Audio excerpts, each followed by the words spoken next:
raconte. Christophe Ondelatte. Bonjour à tous. Une histoire avec accent aujourd'hui. Une affaire criminelle de 1953 dont le titre est déjà tout un programme. La lessiveuse de la mort.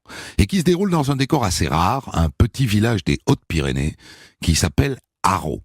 Une histoire que j'ai écrite à partir d'un livre signé par Jean-François Fourcade, Crime en Bigorre, publié à compte d'auteur. Et il est là, bien sûr, pour le débrief. Bonjour Jean-François Fourcade. Bonjour Monsieur Ondelatte. Vous êtes avocat honoraire, comme on dit. Vous avez été bâtonnier du barreau de Tarbes. Et là-bas, chez vous, on vous connaît sous votre surnom, Coup d'Hache. Et vous consacrez, au fond, votre retraite à collecter des histoires de votre région et à les raconter. Un grand merci, parce que c'est grâce à vous que je vais pouvoir raconter cette histoire aujourd'hui. La lessiveuse de la mort, réalisation de Céline Lebras. Europe 1, Christophe Ondelatte.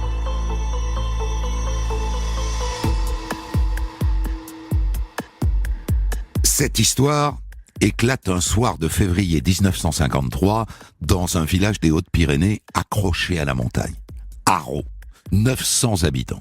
On est à 700 mètres d'altitude. Il fait nuit, il a neigé, il fait un froid de gueux.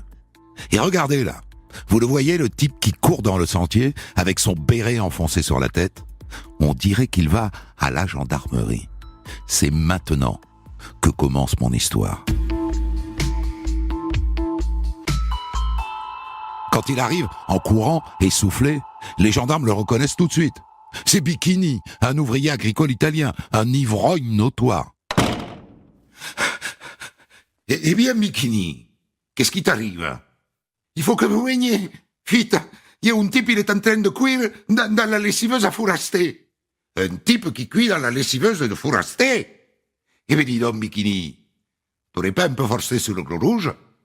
Ah non, je jure, il y avait un pied qui dépassait la lessiveuse. Un pied? Assieds-toi, Bikini, va.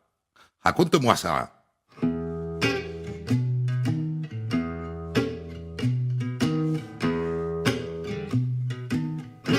Bikini s'assoit. Bikini, c'est pas son vrai nom, hein, mais tout le village l'appelle comme ça. Son vrai nom, c'est Bessigini, Angelo Bessigini. Et donc il raconte. Après son travail, il s'est arrêté chez son copain Jean Fourasté, le matelassier, l'ancien garde champêtre, viré pour cause d'ivrognerie. Il avait envie de boire un coup, comme tous les soirs, et pas que le soir. Je vous préviens, dans cette histoire, il y a des ivrognes à tous les étages.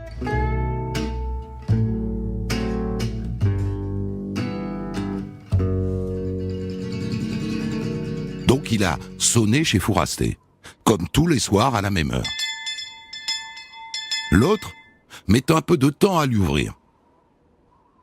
Attends, Bikini, je ne sais pas où j'ai fourré mes clés. Ah, les voilà. Il entre dans la cuisine. Il dit que la compagne de Fourasté est là, la veuve Lapierre, en train de découper un lapin. Et là, il sent une odeur terrible. Une odeur qui prend à la gorge, qui semble venir de la lessiveuse, dans la cheminée. Là-dessus, la veuve Lapierre lui propose de manger un bout de son lapin. Ça ne se refuse pas. Et là, d'un coup, dans le dos de la mère Lapierre, la lessiveuse se met à bouillir. Et le couvercle se soulève. Et c'est là que j'ai vu un pied humain, dans la marmite. Bon, les gendarmes n'y croient qu'à moitié. Ils connaissent les oiseaux, et Bikini et Fourasté. Des ivrognaces. Comme tous ceux d'ailleurs qui passent chez Fourasté. Il héberge des gens en pension. Tous comme lui, cramés du matin au soir.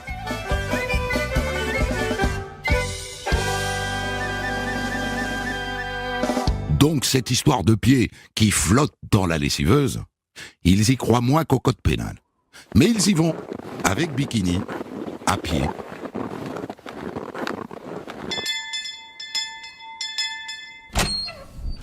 Bonsoir, Fourasté. On peut rentrer?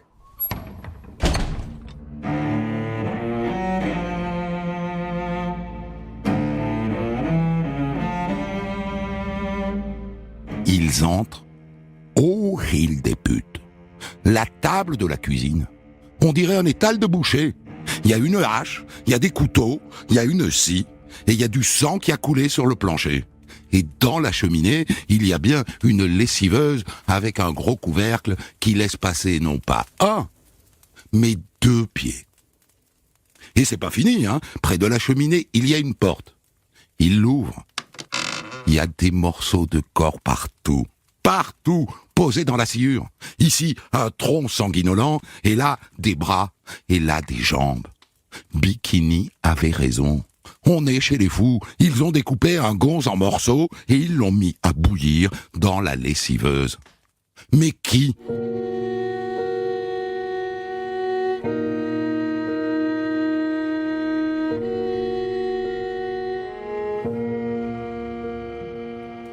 Et il y en a partout.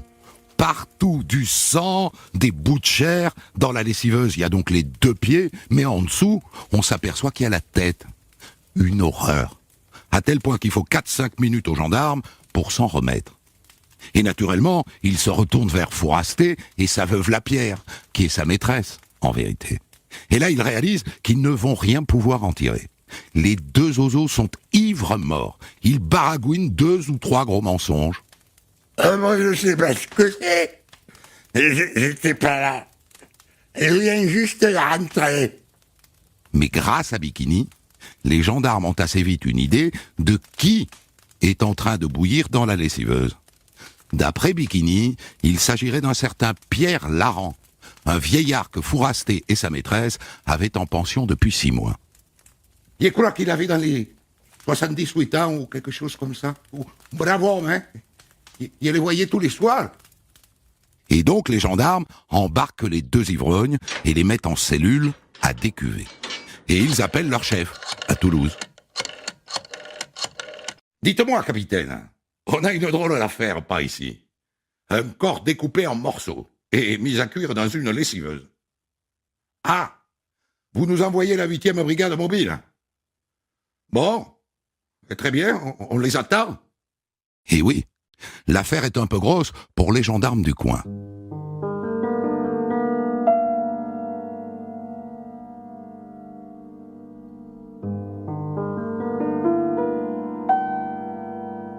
Et la nouvelle, pensez-vous, fait le tour du village en moins de 2. Les gens ne connaissent pas le pensionnaire, Laran, mais tous connaissent Fourasté. Et d'ailleurs, ils ont un peu de mal à croire qu'il a pu faire ça. Bon, ça n'est pas un mauvais homme. Mais il boit. Hein? Vous voyez? Et ils la connaissent, elle aussi. La crasseuse, comme ils l'appellent. La veuve Lapierre. Ils la détestent. Lui n'aurait jamais fait ça s'il n'avait pas rencontré cette femme. Hein? Ça fait 5 ans qu'elle est là. Et depuis qu'elle est là, elle a fait fuir tout le monde. Tout le monde. Elle a coupé Fourasté du village. Il y en a même qui vont beaucoup plus loin. Vous savez quoi? Elle est veuve. Eh bien, renseignez-vous. Son mari, avant, il est mort d'une drôle de manière. Il paraît qu'elle l'a empoisonné. Mais si, vérifiez. Elle a même fait de la prison.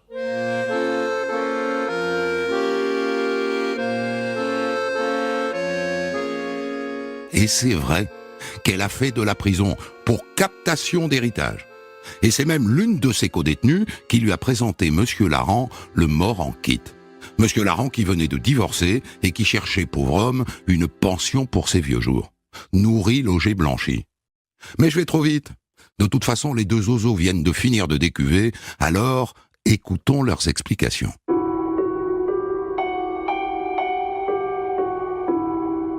Le lendemain matin, les gendarmes vont d'abord chercher la veuve Lapierre. Et ils la ramènent sur place, dans la maison, au milieu de la barbaque, en se disant que ça va lui faire un choc. Et c'est ce qui se passe. Je vais vous raconter ce qui s'est passé. Fourasté est venu me voir le matin. Il m'a dit, viens voir ce que j'ai fait du vieux. J'y suis allé, et là j'ai vu le corps. Il était allongé sur le dos, et là il m'a dit, t'as vu? Maintenant il ne nous embêtera plus.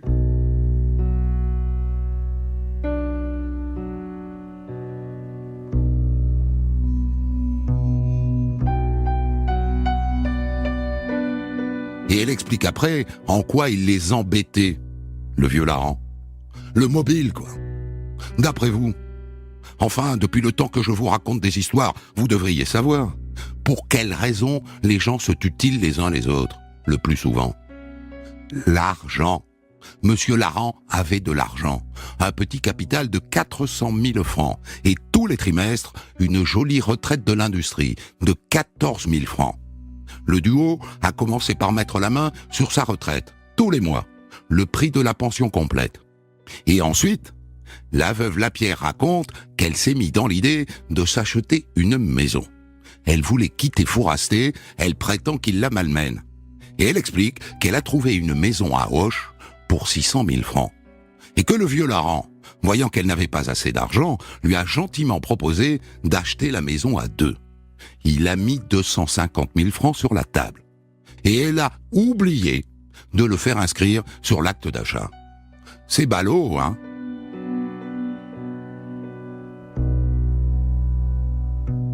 Elle raconte que quand il s'en est aperçu, ça ne lui a pas plu du tout et qu'elle a été obligée de lui faire une reconnaissance de dette.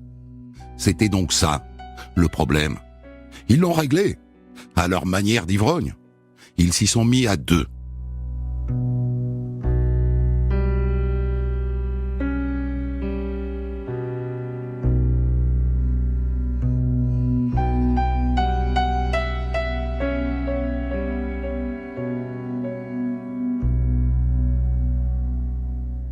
Et donc la veuve Lapierre raconte comment ils ont procédé. Le matin par l'autobus, elle est allée à la pharmacie. « Bonjour madame, je voudrais 2 tubes de Gardénal, s'il vous plaît. »« Oui, bien sûr. » Le Gardénal est un barbiturique qui, à haute dose, fait un excellent poison. Donc au départ, ils envisagent d'empoisonner le vieux Laran. Et puis ensuite, elle va chez le quincaillier acheter de la soude caustique. Ça, c'est pour dissoudre le cadavre. C'était ça que ça sentait. Ça sentait la soude. Et elle a ramené tout ça à la maison.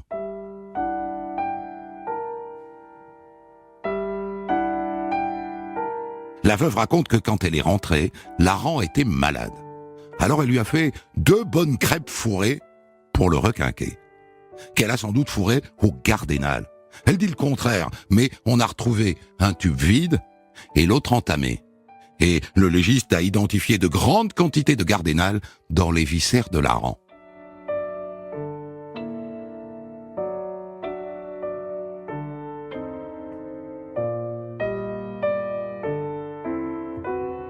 Et la suite?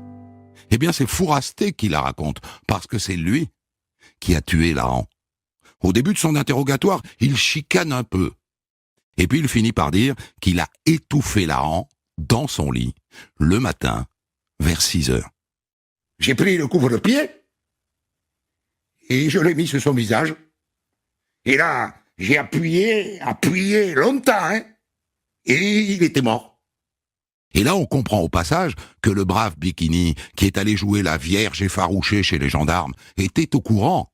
Depuis le matin, il est passé vers 11 heures pour boire un coup, et Fourasté lui a dit qu'il avait tué Laran.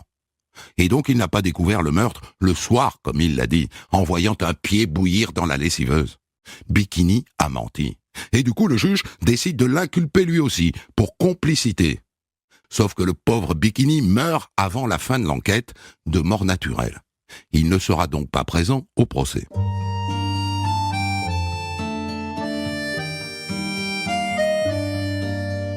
Donc c'est Fourasté qui tue Laran. Et on se demande d'ailleurs pourquoi.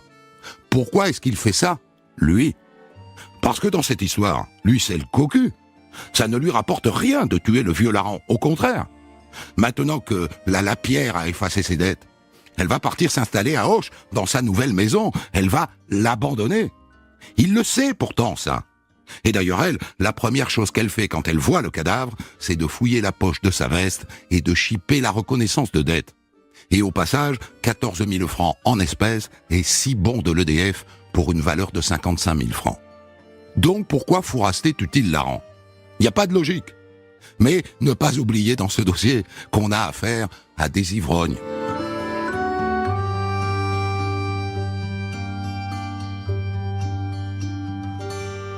Mais pourquoi diable l'ont-ils mis ensuite à bouillir dans la lessiveuse? Il y avait bien d'autres manières de se débarrasser de ce cadavre. On est en pleine montagne, il n'y avait qu'à le pousser, je ne sais pas moi, dans un trou. Non. Ils le découpent en morceaux et ils le mettent à bouillir. Fouraster reconnaît que c'est lui qui a donné le premier coup de scie. La tête. Et ensuite il l'a mise à bouillir dans la lessiveuse. Et elle dit qu'elle n'était pas là. Oh ben j'ai pas assisté à ça, hein. J'étais au premier étage, dans ma chambre. Mouais. Eh ben je vous jure, je suis descendu quand Fouraster m'a réclamé une chemise propre. La sienne était tachée de sang. N'empêche que d'après Bikini, ça ne l'a pas gêné juste après de déjeuner dans la cuisine, sur la table qui avait servi à la découpe, alors que la tête et les pieds étaient en train de bouillir dans la lessiveuse.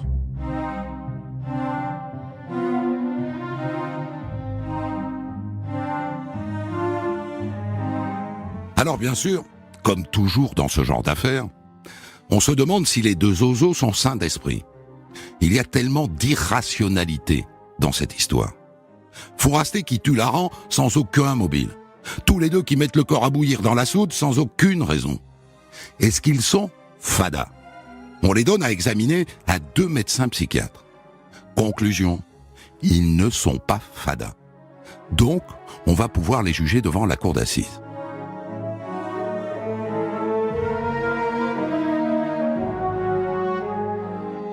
Et là, j'attire votre attention sur un point. Au bout de l'enquête, la préméditation ne fait aucun doute. Aucun. Et donc, ils encourent la peine de mort. L'enquête aurait conclu que c'était une bagarre entre ivrognes qui a dégénéré, ils s'en seraient sortis avec des travaux forcés. Ils auraient fini au bagne, à Cayenne. Mais là, c'est un assassinat. Et en 1953, les assassins, on leur coupe la tête. Sans état d'âme.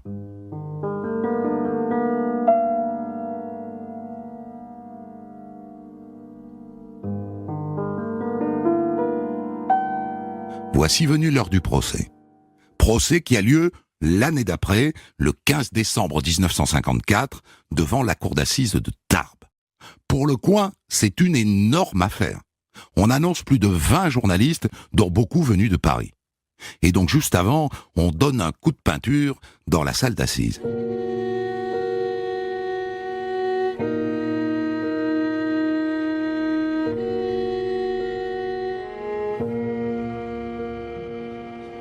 Le jour de l'ouverture, il y a un monde fou, beaucoup plus que de place dans la salle. Beaucoup de gens restent dehors. Au milieu du prétoire, le président a fait déposer les armes du crime. La lessiveuse est là, la scie, la hache et les couteaux. Mesdames et messieurs, la cour, faites entrer les accusés, s'il vous plaît. Fouraster entre en premier, en complet gris, et la femme Lapierre arrive ensuite en manteau noir avec une écharpe rouge. Et le greffier se met à lire l'acte d'accusation. Dans le courant de 1952, la femme Lapierre réussit à attirer chez elle un vieillard de 77 ans, Laran Jean-Pierre. En sus de sa retraite, et commence ce qu'on appelle l'interrogatoire de personnalité. On apprend que Fouraster a quitté l'école à 13 ans sans son certificat d'études, qu'il s'est marié en 1929 et qu'assez vite il s'est mis à boire. Le président lit une anecdote dans l'enquête de personnalité. Monsieur Fouraster, il est noté dans le rapport que lors de Paris Stupide, vous buviez de grands verres de sang et vous mangiez des grenouilles vivantes. Vous confirmez? Oui, je m'en souviens. Ça m'a valu d'être pris pour un anthropophage. Et après, Fouraster quitte sa femme pour la veuve Lapierre, qui a droit elle aussi à un petit résumé de sa vie. On raconte qu'elle a divorcé en 1922, qu'ensuite elle s'est prostituée, et qu'elle s'est spécialisée dans le plumage des vieillards. Plusieurs de ses amants sont morts dans des conditions suspectes. Mais on n'a jamais trouvé la preuve qu'elle les avait tués.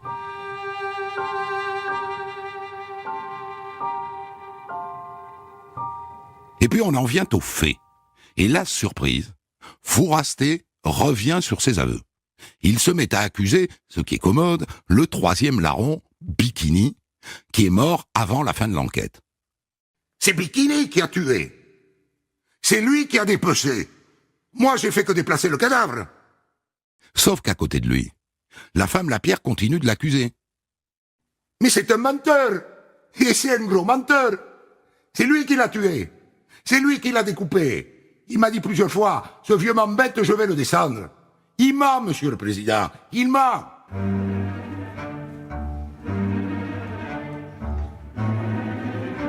Il ment peut-être, mais elle aussi. Elle se donne le beau rôle. Elle dit qu'elle a passé la matinée dans sa chambre et qu'elle n'a pas mis de gardénal dans les crêpes et que si elle a acheté de la soude caustique, c'était pour fabriquer du savon.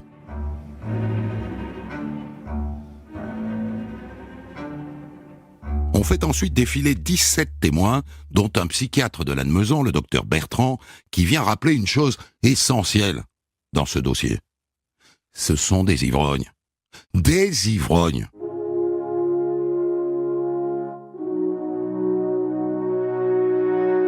Et puis on en arrive aux plaidoiries, en commençant par Maître Chartier, partie civile, pour les enfants du pauvre Pierre Laran. Par mon organe, Laran demande que justice soit faite, sans aucune atténuation quelconque. Il n'est pas concevable que l'on puisse excuser, d'une manière ou d'une autre, Fourasté et Lapierre. Suit la plaidoirie de l'avocat général d'Estouette, très attendue. C'est elle qui prépare. Et c'est lui qui exécute. Alors, il est toujours triste de requérir la mort, hein? Mais la pitié doit reculer devant l'horreur. Et donc, pour tous les deux, je requiers la peine capitale. Sans surprise. Là-dessus, le président suspend l'audience. Nous reprendrons à 2h30. L'audience est levée.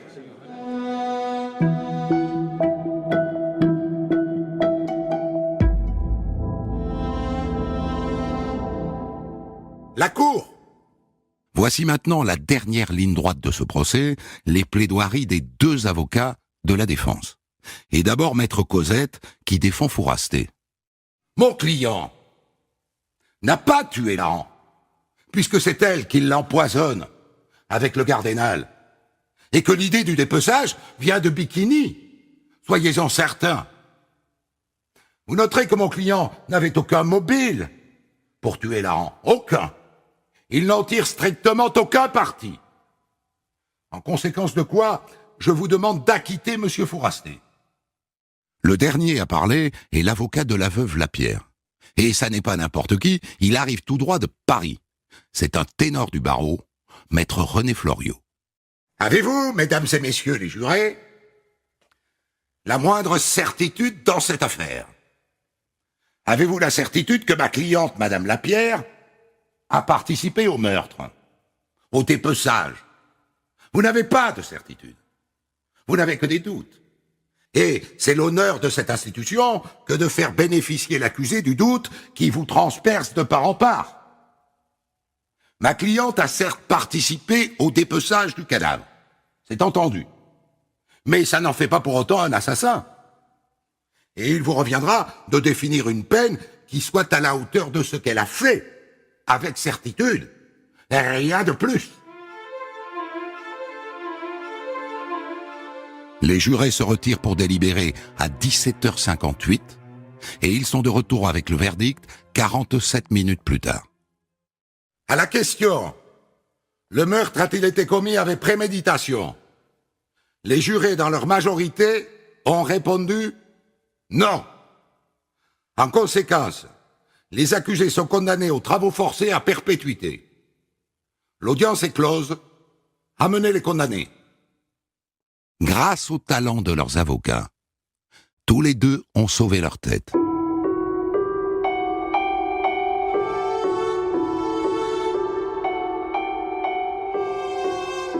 Voilà donc Jean-François Fourcade, je peux vous appeler Coudache à partir de maintenant. Coudache, ça me fait plaisir. Ça vous fait plaisir. Voilà donc Coudache que j'ai tiré de cette histoire, tiré de votre livre Crime en Bigorre qui est édité à compte d'auteur. On le trouve sur Internet?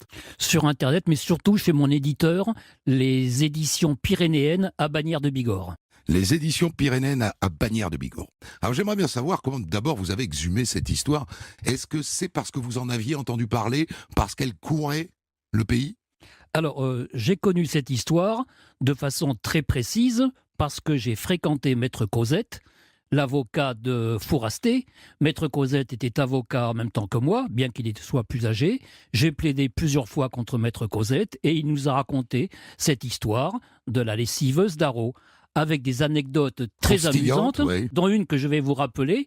Lorsque le juge d'instruction de Bagnères et le procureur de Bagnères se sont rendus sur les lieux et qu'ils ont constaté le cadavre, à un moment donné, le procureur a dit « j'ai une petite faim ». Et au-dessus des traces du corps, accroché à un bâton, il y avait les saucissons, comme on faisait à l'époque. Et le procureur a demandé à un gendarme de décrocher un saucisson. Et avec le juge d'instruction, devant le cadavre, ils ont cassé la croûte. Vous Mais- avez connu d'autres protagonistes de cette histoire ? Est-ce qu'il en existe encore ? Est-ce Alors- qu'il y a toujours des gens vivants ? Oui, en faisant mon enquête sur place, j'ai rencontré une dame qui habitait à côté de la gendarmerie, qui se trouvait à l'époque au centre du village, et qui m'a dit « J'étais dehors quand Bikini est parti en courant et qu'il criait « Ils ont tué un mec qui cuit dans la lessiveuse de Fourasté ». Et cette dame, je l'ai rencontrée, et elle m'a confirmé effectivement ce passage de l'affaire. Et donc vous retrouvez la totalité du dossier d'enquête aux archives départementales ? Alors effectivement, j'ai dû obtenir une dérogation puisque l'affaire ne remonte pas à plus de 75 ans. Donc il m'a fallu une dérogation du ministère de la Culture et du procureur de la République pour accéder au dossier. Et donc j'ai travaillé cette affaire à partir du dossier criminel, le dossier de la cour d'assises, le vrai dossier, et également à partir des comptes rendus faits par la presse locale. Tapé à la machine ou manuscrit ? Non, c'était déjà tapé à la machine. En 1953, la machine à écrire existait et donc ça a été facile pour moi de lire tous les procès-verbaux, les confrontations, les rapports d'autopsie, les rapports d'expertise. Et voilà, c'est aux archives départementales et dans la presse locale que j'ai reconstitué cette affaire.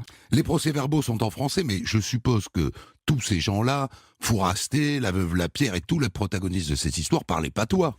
Alors, effectivement, il parlait patois dans la vallée d'Or, car nous sommes en vallée d'Or. Alors, pour ceux qui ne connaissent pas la vallée d'Or, c'est cette vallée qui part de Lannemezan et qui aboutit à Saint-Lary, la station de ski. Saint-Lary, à Reinweit, et qui rejoint le tunnel, qui rejoint l'Espagne. Et donc, dans cette vallée, tout le monde parlait patois à cette époque-là, mais les gendarmes, qui souvent n'étaient pas forcément de la campagne, qui venaient de la ville, parlaient français et faisaient quelquefois des traductions. Ouais. Donc les procès-verbaux sont probablement un peu approximatifs. Voilà, un peu approximatifs, mais ils sont quand même écrits en français, parce que les gendarmes, qui sont toujours des gens cultivés, transcrivaient en très bon français les déclarations faites par les accusés ou par les témoins. Alors, c'est une enquête assez longue pour l'époque. Elle a duré 22 mois. On bouclait des enquêtes en quelques jours à cette époque-là. Alors, effectivement, dans les autres affaires criminelles que je traite dans mes ouvrages, les affaires durent maximum 4, 5, 6 mois. Oui. Un meurtre commis au mois de janvier passe aux assises Avant Noël. au mois à Pâques, très très vite. Alors, cette affaire a donné lieu à 22 mois d'enquête. Pourquoi ? Parce qu'il y a eu beaucoup de témoins.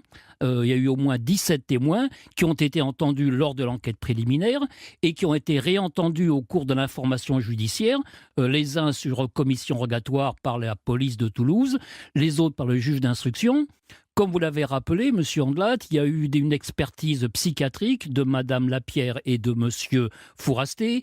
Il y a eu des expertises toxicologiques. Il a fallu analyser les viscères pour retrouver la trace du gardénal. Et on l'a retrouvé. En 53, on savait trouver du gardénal dans les viscères. Tout à fait, tout à fait. L'expert ayant même dit que la dose de gardénal retrouvée permettait de penser que ce n'était pas l'absorption du gardénal qui avait causé la mort.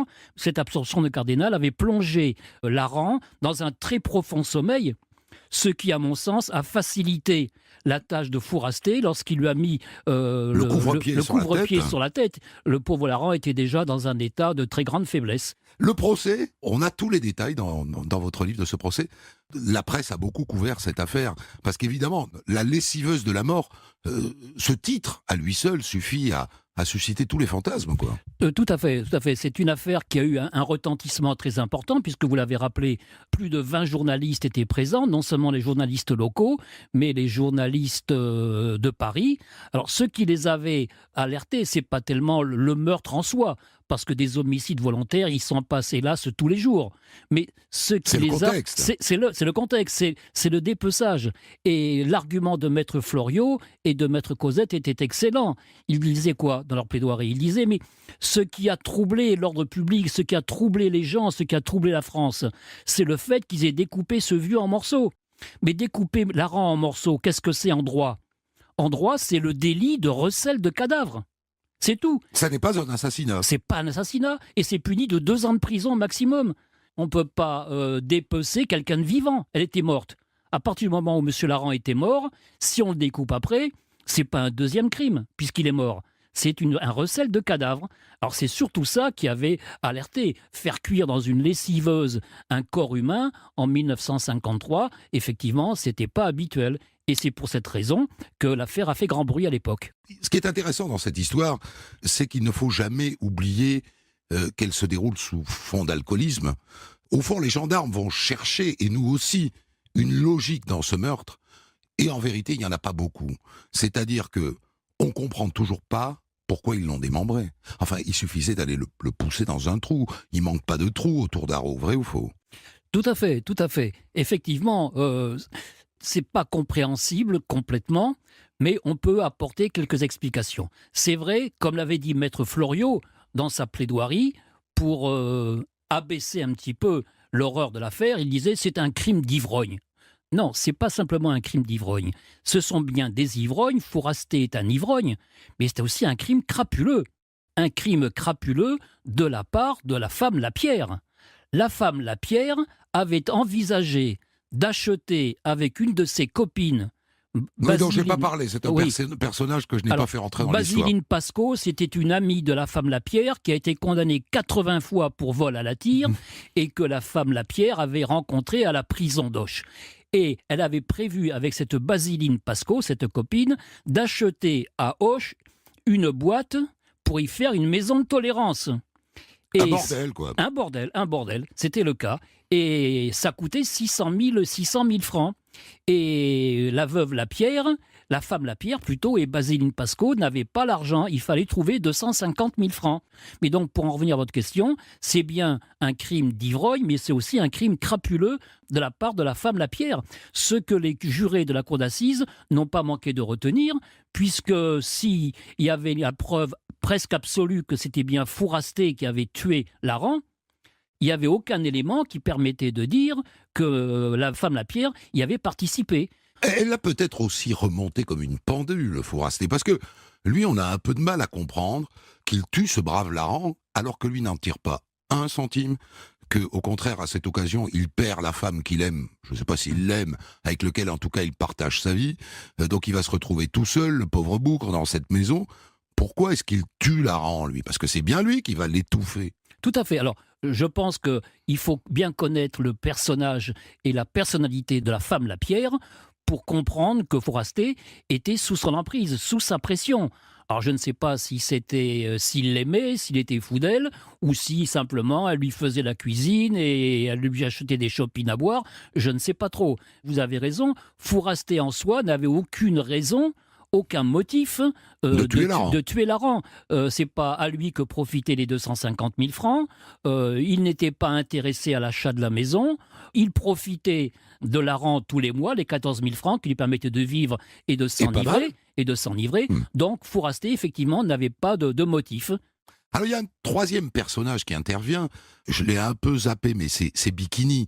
Parce que en vérité, au moment où Bikini meurt pendant l'enquête, le juge d'instruction a acquis la conviction qu'il a participé à la totalité de l'assassinat, à la sélection de Laran, probablement à sa mort, et quoi qu'il en soit, à son dépeçage. Alors, le rôle de Biziguini est mal défini, puisque décédé en cours d'information judiciaire, il n'a pas pu être interrogé par le juge d'instruction, ni par les policiers de la brigade mobile de Toulouse. Donc, ce qui semble à peu près certain, et ce pourquoi il a été mis en détention provisoire, puis relâché, puis remis en prison, c'est parce que le juge avait la conviction qu'il était complice, alors peut-être pas du meurtre, mais du dépeçage. Donc, dans le meilleur des cas, Biziguini, s'il n'était pas mort, aurait été renvoyé pour complicité de recel de cadavres. parce qu'il semblerait qu'il n'ait pas participé du tout au meurtre de Laran. Bisighini, en fait, a su que le corps ait été dépecé, puisqu'il a vu la femme Lapierre tenir la jambe de Laran pendant que Fourasté sciait. Il y a assisté, il a supporté le coup, mais c'est lorsque le couvercle, le soir de la lessiveuse, s'est soulevé qu'il n'a pas pu supporter de voir ce spectacle et que sous l'emprise de l'alcool, pour une fois, l'alcool est bonne conseillère, puisqu'il est parti aussitôt à la gendarmerie pour déclarer l'affaire. Alors, ce qui est étonnant, c'est qu'ils échappent à la peine capitale. Effectivement, ils ont échappé à la peine capitale de justesse, uniquement parce que les magistrats, enfin les jurés plutôt, ont admis qu'il n'y avait pas eu préméditation. Alors, le Gardénal, ils sont passés par-dessus, la soude caustique, ils sont passés par-dessus, la sciure que la femme Lapierre avait volée dans une scierie pour éponger le sang, ils sont passés par-dessus. Donc, ils ont considéré que c'était un meurtre. Voilà, point. Maître Floriot et Maître Cosette ont estimé que la préméditation n'était pas suffisamment établie, et donc les jurés ont reconnu qu'il n'y avait pas préméditation, et auquel cas, à l'époque, sous l'empire de la loi applicable en 1953, c'était les travaux forcés à perpétuité, ce à quoi ont été condamnés les deux amants diaboliques, comme les appelaient les journalistes de l'époque. On peut même imaginer, au fond, que le président de la cour d'assises ait été impressionné par la présence de Floriot à ce procès. Parce que Floriot, c'est le Dupond-Moretti de l'époque. C'est le type qui débarque dans un procès, il obtient l'acquittement, quoi. Oui, tout à fait. Maître Floriot, lorsqu'il rentrait dans un palais, c'était de suite... C'était une idole. Aucun effet de manche, il ne levait jamais la voix, mais il apportait les arguments. Et l'un des arguments qu'il a soulevé pour la femme Lapierre, car on est passé un petit peu vite là-dessus, la femme Lapierre avait à son crédit, si je puis dire, une quinzaine d'assassinats par empoisonnement. Hein. Tous les petits... Elle n'a jamais été condamnée. Elle n'a jamais été condamnée. Et donc, Maître Floriot disait, soit c'est pas vrai, il n'y a pas de preuve, ou si c'est vrai et qu'elle les a empoisonnés, elle avait trouvé un poison extraordinaire pour ne pas être décelée. Pourquoi n'a-t-elle pas utilisé ce poison pour tuer Laran ? C'est un joli raisonnement. Joli raisonnement, mais ça, il n'y avait que Floriot pour trouver des arguments comme ça. Merci beaucoup, Jean-François Fourcade, dit Coudache, d'avoir écrit ce livre « Crime en Bigorre », d'où j'ai tiré l'histoire d'aujourd'hui. Je vais regarder s'il y en a d'autres à prendre là-dedans. Des centaines d'histoires disponibles sur vos plateformes d'écoute et sur europe1.fr.